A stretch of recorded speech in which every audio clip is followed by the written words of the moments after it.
ध्यान भीतर की यात्रा है। जब हम खुली आँखों से निरंतर बाहर की ओर देखते रहते हैं तो हमारी ऊर्जा का व्यय हो जाता है, ऊर्जा का ह्रास होता है, जिससे हमें थकान आ जाती है। केवल शारीरिक रूप से ही नहीं, मानसिक रूप से भी व्यक्ति थक जाता है।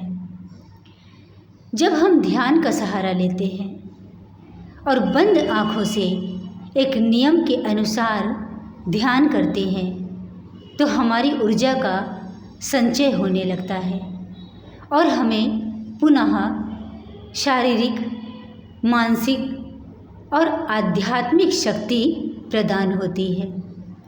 जैसे जैसे हम ध्यान की अवस्थाओं में बढ़ते जाते हैं, आगे बढ़ते हैं, वैसे वैसे हमारी ये शक्तियाँ जो शारीरिक हैं, मानसिक हैं और आध्यात्मिक हैं, इनकी भी बढ़ोतरी होती रहती है। तो इस प्रकार ध्यान मन से किया जाता है और मन हमारे शरीर को नियंत्रित करता है। मन का स्थान मस्तिष्क में है और मस्तिष्क से ही हमारा शरीर नियंत्रित होता है। मन बीमार है तो शरीर कभी स्वस्थ नहीं रह सकता। जितनी भी शरीर में बीमारियां लगती हैं वे सब 75% मन के द्वारा ही लगती हैं, क्योंकि मन में कौन सा ऐसा प्राणी होगा जिसको चिंता नहीं होती, जिसको दुख नहीं होता। तो ये मन में जो दुख है, चिंता है, इसी के कारण शरीर अस्वस्थ होता है। न चेन्द्रस्य सुखम किंचित न सुखम चक्रवर्तिनः सुखम अस्ति विरक्तस्य मुनिरेकांत जीविनः। कहते हैं ऐसा कौन प्राणी है जिसको दुख नहीं है, लेकिन इस दुख में रहकर अपना जीवन समाप्त कर लेना ये बुद्धिमानी नहीं है, बल्कि इस दुख को समाप्त कर देना ये बुद्धिमानी है।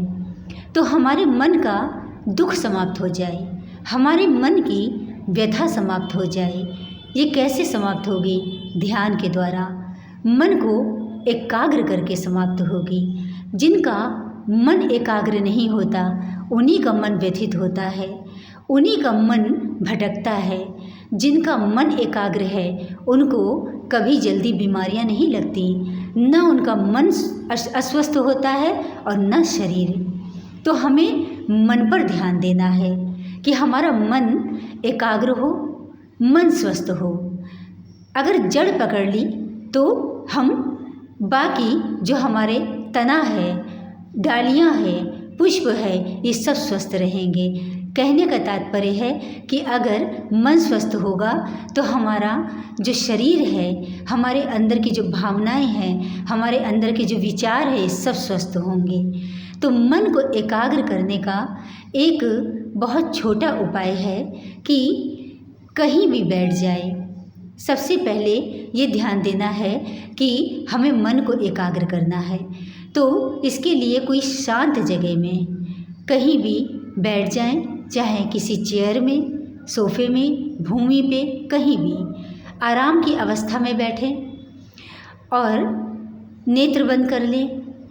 मन में 1 मिनट के लिए, सिर्फ 1 मिनट की ये क्रिया है।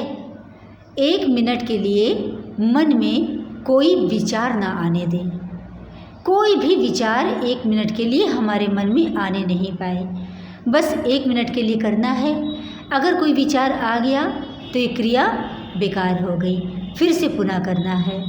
इस प्रकार से ये दिन में 2 या 3 बार कर सकते हैं।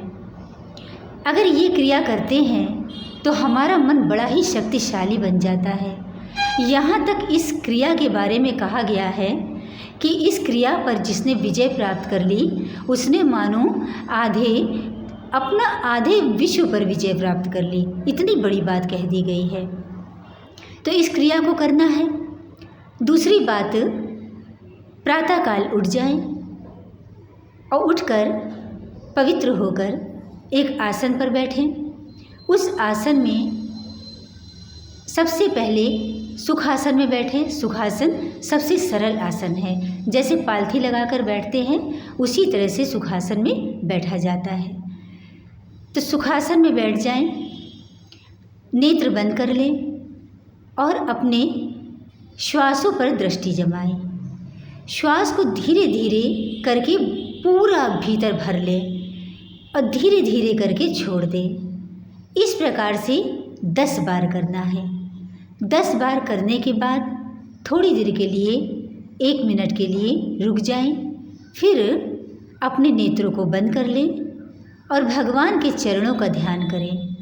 भगवान के चरणों में मन को लगा दें।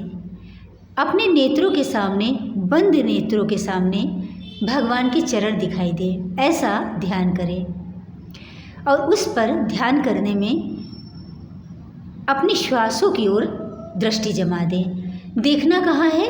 भगवान के चरणों को देखना है और अपनी श्वासों पे देखना है कि हमारी श्वास कैसे आ रही है और कैसे जा रही है। बस इस प्रकार से 5 मिनट या 10 मिनट जैसे सामर्थ्य है करना है। प्रारंभ में मात्र 5 या 10 मिनट ही करना है। उसके उपरांत ये क्रिया बढ़ाती जाना है और बढ़ाते बढ़ाते इसको आधा घंटा और 1 घंटा तक ले जाना है।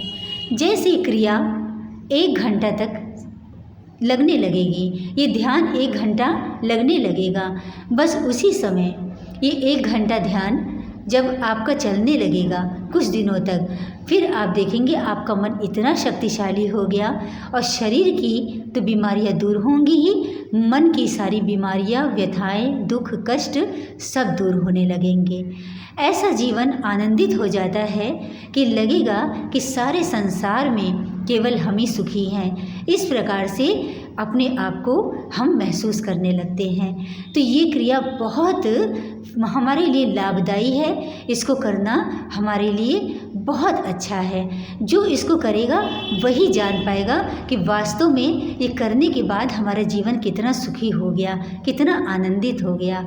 तो इस ध्यान को हम निरंतर करें और रोज़ करें। कभी ऐसा ना हो कि हम 1 दिन के लिए भी छोड़ें। अन्य कार्य भले छूट जाए मगर ये हमें ध्यान रोज़ करना है, क्योंकि हमें अपने आप को स्वस्थ करना है, हमें अपने आप को आनंद से भरना है। इसलिए ध्यान रोज़ करना है।